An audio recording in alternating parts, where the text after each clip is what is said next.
মুতার প্রান্তরে ঘোষণা, যুদ্ধের ঘোষণা হয়ে গেল। মুতার যুদ্ধের ঘোষণা হয়ে গেল।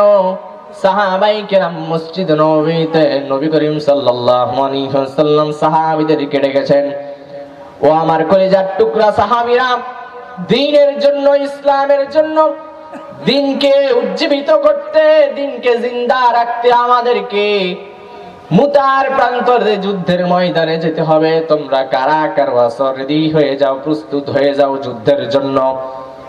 সাহাবায়ে কেরাম যুদ্ধের জন্য প্রস্তুতি গ্রহণ করলেন। মসজিদের ভেতর রাসূলুল্লাহ সাল্লাল্লাহু আলাইহি ওয়াসাল্লাম এক পর্যায়ে বললেন, ও আমার কলিজার টুকরা সাহাবীরা, আমি তোমাদেরকে এখন যুদ্ধের ময়দানে পাঠাবো, আর আমি এখন যুদ্ধের ময়দানে সেনাপতি নিযুক্ত করে দেব। তোমাদের ভেতর থেকে কে তোমাদের যুদ্ধের সেনাপতি হবে তোমরা জেনে রেখে দাও। রাসূলুল্লাহ সাল্লাল্লাহু আলাইহি ওয়াসাল্লাম বললেন, আমার মুতার প্রান্তরে মুতার যুদ্ধের সেনাপতি হবে আমার পালক পুত্র যায়েদ। কোথায়? হযরতে যায়েদ দাঁড়িয়ে গেলেন, লাব্বাইক ইয়া রাসূলুল্লাহ, আমি উপস্থিত। রাসূলুল্লাহ সাল্লাল্লাহু আলাইহি ওয়াসাল্লাম বললেন, 2 নাম্বার আমার চাচাতো ভাই জাফর ইবনে আবি তালিব কোথায়? হযরত জাফর ইবনে আবি তালিব হাত তুললেন, লাব্বাইক ইয়া রাসূলুল্লাহ, ইয়া হাবিবাল্লাহ, উপস্থিত।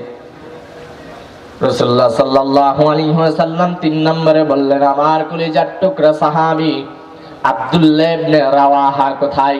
হাত তুললেন, ইয়া রাসূলুল্লাহ, ইয়া হাবিবাল্লাহ, উপস্থিত। রাসূলুল্লাহ সাল্লাল্লাহু আলাইহি ওয়াসাল্লাম বললেন, মুতার প্রান্তরে যুদ্ধ, সেনাপতি 1 নম্বর আমার পালক পুত্র যায়েদ, 2 নম্বর সেনাপতি আমার চাচাতো ভাই জাফর সাদিক, 3 নম্বর সেনাপতি আমার কলিজার টুকরা সাহাবী আব্দুল্লাহ ইবনে রাওয়াহা। এরপরেও যদি সাহাবীদের ভেতর এরপরেও যদি তোমাদের সেনাপতির প্রয়োজন হয়, তোমরা নিজেদের মধ্য থেকে কাউকে সেনাপতি বানিয়ে নিবা।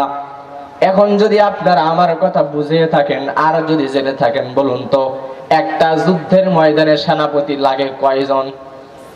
জোরে বলেন, কয়জন? 1 জন। কিন্তু রাসূলুল্লাহ সাল্লাল্লাহু আলাইহি ওয়াসাল্লাম কয়জনের নাম ঘোষণা করলেন? 3 জনের।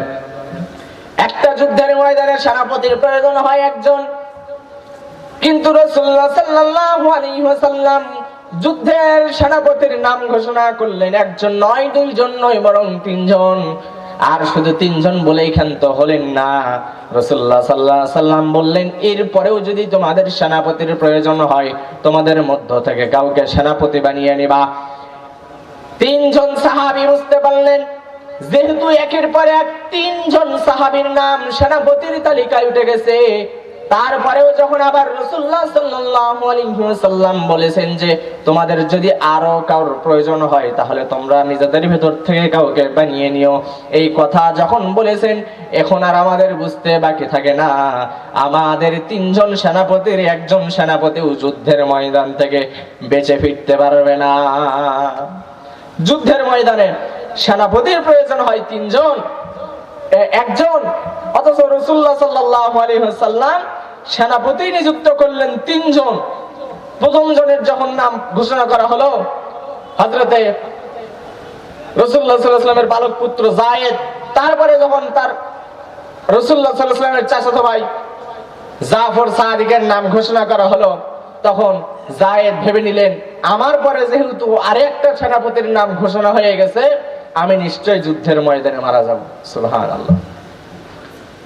যখন 3 নম্বর হযরত আব্দুল্লাহ ইবনে রাওয়াহার নাম ঘোষণা করা হলো, তখন আর জাফর সাদিকের বুঝতে বাকি রইল না, যেহেতু আমার পরে আর একজন সাহাবীর সেনাপতির নাম ঘোষণা করা হয়ে গেছে, তার মানে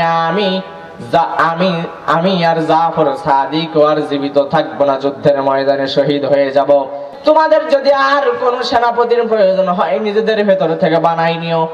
তখন আব্দুল্লাহ ইবনে রাওয়াহা বুঝতে পারলেন, 1 নয় 2 নয়, আমি 3 নাম্বার সেনাপতি, আমার পরেও যেহেতু সেনাপতির ঘোষণা আসছে, তার মানে আমি আব্দুল্লাহ ইবনে রাওয়াহা যুদ্ধের ময়দান থেকে বেঁচে ফিরতে পারবো না।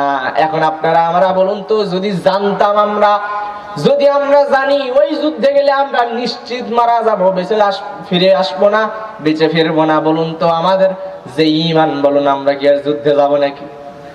যুদ্ধে যাওয়া তো দূরের কথা, কোনো না কোনো উসিলা দিয়ে রাসূলুল্লাহ সাল্লাল্লাহু আলাইহি ওয়াসাল্লামের কাছ থেকে কেটে পড়তাম, কিন্তু সাহাবী কিরাম তা করেননি।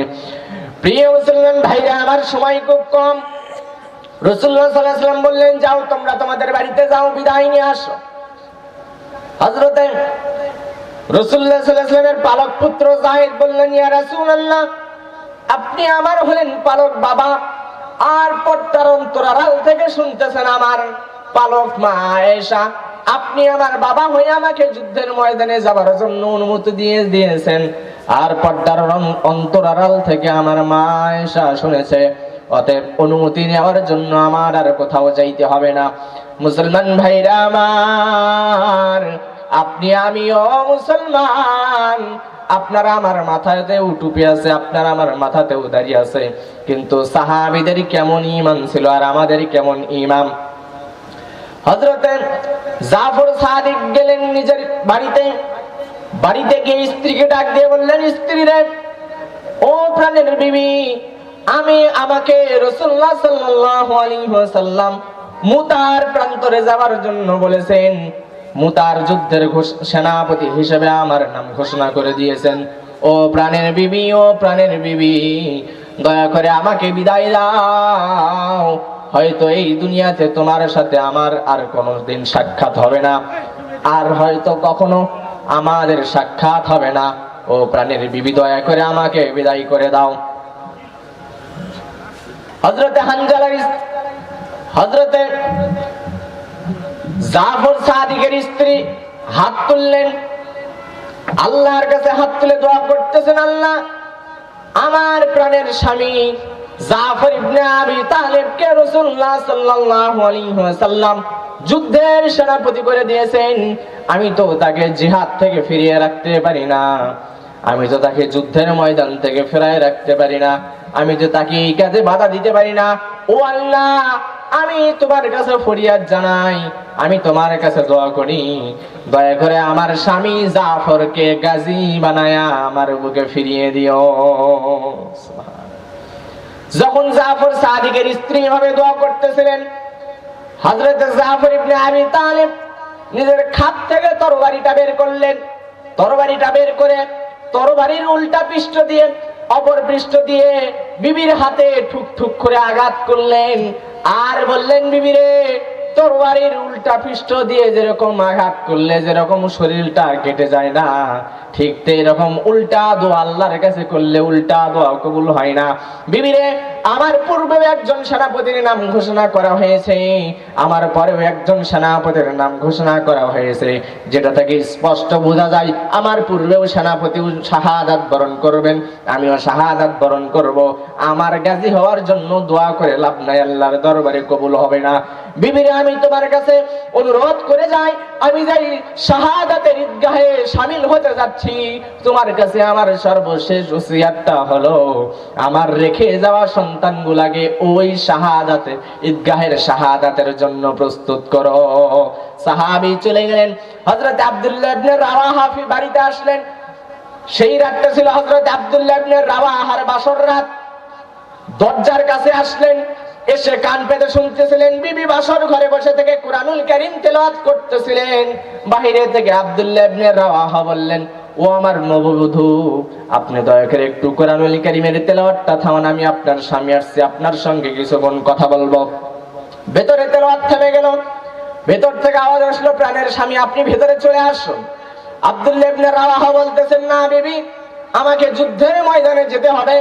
রাসূলুল্লাহ সাল্লাল্লাহু আলাইহি ওয়াসাল্লাম আমাকে যুদ্ধের সেনাপতি করে নিযুক্ত করে দিয়েছেন। ও বিবি, আমার পূর্বে দুইজন সেনাপতি রয়েছে, আমি হলাম 3 নম্বর সেনাপতি।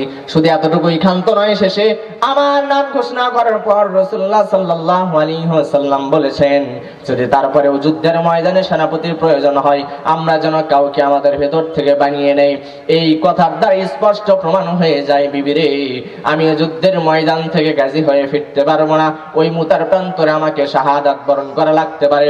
বিবি রে, আল্লাহর ওয়াস্তে আমাকে মাফ করে দিও, স্ত্রী হিসেবে তোমার যতগুলা হক আছে একটি হকও আমি আদায় করতে পারি নাই বিবি রে, এর জন্য দয়া করে আল্লাহর ওয়াস্তে আমাকে আল্লাহর দরবারে কাঠগড়ায় দাঁড় করায়ো না। ভিতর থেকে বিবি ডাক দিয়ে বলেন, স্বামী দয়া করে মেহেরবানি করে একটিবারের জন্য হলেও ঘরের ভেতর আসুন। খোদার কসম করে বলতেছে, আমি আপনাকে আমার শরীরের প্রেম নিবেদন করব না, আপনাকে আমি যুদ্ধের ময়দান থেকে আটকাবো না বিবি রে। একটিবার স্বামী গো, একটিবারের জন্য ঘরের ভেতরে আসেন, আপনার চেহারাটা একটিবারের জন্য আমি দেখি, যেন জান্নাতের ভেতরে আমি আপনাকে চিনতে পারি। হযরতে আব্দুল্লাহ ইবনে রাওয়াহা বলতেছেন, ও প্রাণের বিবি, চেহারা দেখতে হবে না, চেহারা দেখতে হবে না, তুমি জীবন কোরআনুল কারীম মতো জীবন গ্রহণ করো। আল্লাহ রাব্বুল আলামিন চাহে তো তোমার আর আমার সাক্ষাৎ জান্নাতের দরজায় হয়ে যাবে। কোন সুবহানাল্লাহ। সম্মানিত ভাইরা, আমার সময় খুব শেষ ফিনিশিংটা আমি যেটা বোঝাতে যাচ্ছিলাম সেটা হচ্ছে, যুদ্ধের ময়দানে এক এক করে প্রথম দুইজন সাহাবী দুনিয়া থেকে বিদায় হয়ে গেলেন। আপনারা আমার কথা কি বুঝতে পারছেন? প্রথম নম্বর সেনাপতি হযরত রাসূলুল্লাহ সাল্লাল্লাহু আলাইহি ওয়াসাল্লামের পালক পুত্র যায়েদ দুনিয়া থেকে বিদায় হয়ে গেছেন। তারপর সেনাপতির ঝান্ডা আসলো রাসূলুল্লাহ সাল্লাল্লাহু আলাইহি ওয়াসাল্লামের চাচাতো ভাই হযরত জাফর ইবনে আবি তালিবের হাতে। হযরত জাফর ইবনে আবি তালিব অনেকগুলো কাফেরকে দুনিয়া থেকে বিদায় করে নিজেও শাহাদাত বরণ করলেন। দায়িত্ব চলে আসলো হযরতে আব্দুল্লাহ ইবনে রাওয়াহার হাতে। হযরত আব্দুল্লাহ ইবনে রাওয়াহার হাতে যখন সেনাপতির দায়িত্ব চলে আসলো, ইসলামের ঝান্ডাটা এক হাতে নিলেন আর এক হাতে তরবারি নিয়ে আল্লাহু আকবার ধ্বনি দিতে দিতে যুদ্ধের ময়দানে যুদ্ধ করতেছিলেন। অনেকগুলা কাফেরকে জাহান্নামে পাঠিয়ে হযরতে আব্দুল্লাহ ইবনে রাওয়াহাও শহীদ হয়ে গেলেন। হাদিসের ভেতর বর্ণনা আছে, কাফেররা চিন্তা করলো আব্দুল্লাহ ইবনে রাওয়াহা যেভাবে কাফেরদেরকে হত্যা করতেছে, এর যদি আমরা না আটকাতে পারি হয়তো মুতার প্রান্তরে আমাদের পরাজয় কেউ ঠেকাতে পারবে না। অথবা আমাদের পরিকল্পনা মাফিক এই আব্দুল্লাহ ইবনে রাওয়াহাকে হত্যা করতে হবে। সমস্ত সাহাবায়ে কেরাম, সমস্ত কাফেররা আব্দুল্লাহ ইবনে রাওয়াহার ঘোড়াটাকে ঘিরিয়ে নিলেন। হযরত আব্দুল্লাহ ইবনে রাওয়াহার ডান হাতে আঘাত করা হলো। হযরত আব্দুল্লাহ ইবনে রাওয়াহার ডান হাতটা কেটে পড়ে চলে গেল। ডান হাতটা কেটে পড়ে গেল, ইসলামের ঝান্ডাটা পড়ে গেল। হযরত আব্দুল্লাহ ইবনে রাওয়াহা বাঁ হাতটা ইসলামের পতাকাটা নিলেন, কালিমার পতাকাটা বাঁ হাতে নিলেন। কাফের বেঈমানেরা হযরত আব্দুল্লাহ ইবনে রাওয়াহার বাঁ হাতে আঘাত করলেন, বাঁ হাতটা কেটে পড়ে গেল। হযরত আব্দুল্লাহ ইবনে রাওয়াহা দুই পা দিয়ে কালিমার পতাকাটা আঁকড়ে ধরলেন। কাফেররা হযরত আব্দুল্লাহ ইবনে রাওয়াহার দুই পাটা কেটে ফেললেন। শরীর থেকে দুই হাত কাটা, দুই পা কাটা। তারপরে আব্দুল্লাহ ইবনে রাওয়াহা ইসলামের পতাকাটা মাটিতে পড়তে দেন নাই, নিজের মারির দাঁতটা দিয়ে মুখের ভেতর ইসলামের পতাকাটা আঁকড়ে ধরেছেন। হযরতে আব্দুল্লাহ ইবনে রাওয়াহার গলাটা পর্যন্ত কেটে ফেলে দিল। হাদিসের ভেতর আছে, একজন সাহাবী বর্ণনা করতেছেন, আমি দেখতে পেলাম আব্দুল্লাহ ইবনে রাওয়াহা মাটিতে লুটে পড়ে আছে, হাত একদিকে, পা একদিকে, ডান হাত একদিকে, শরীর আর একদিকে, মাথা আর একদিকে। তারপরেও যেন হযরত আব্দুল্লাহ ইবনে রাওয়াহা মুখ দিয়ে বিড়বিড় করে কি যেন বলতেছেন, আমি শোনার জন্য কাছে গেলাম। কাছে গিয়ে হযরত আব্দুল্লাহ ইবনে রাওয়াহার মুখের কাছে আমার কানটা লাগালাম, দেখি আব্দুল্লাহ ইবনে রাওয়াহা শেষ সময় কি বলতেছে। আমি কান লাগিয়ে শুনতেছিলাম। হযরত আব্দুল্লাহ ইবনে রাওয়াহা বলতেছেন, ও আল্লাহর নবীর সাহাবী, আমার আল্লাহর নবীর কাছে আমার সালামটা পৌঁছে দিও আর আল্লাহর নবীকে জানিয়ে দিও আমি আব্দুল্লাহ ইবনে রাওয়াহা, আমি নবীর সাহাবী আব্দুল্লাহ ইবনে রাওয়াহা মৃত্যু পর্যন্ত কালিমার পতাকাটাকে মাটিতে পড়তে দেই নাই। আমার হাত ছিল না, আমার পা ছিল না, আমার মাথাটা শরীর থেকে আলাদা ছিল, কিন্তু তারপরেও আমি আমার নিজের মারির দাঁত দিয়ে ইসলামের পতাকাটা আটকে ধরেছি।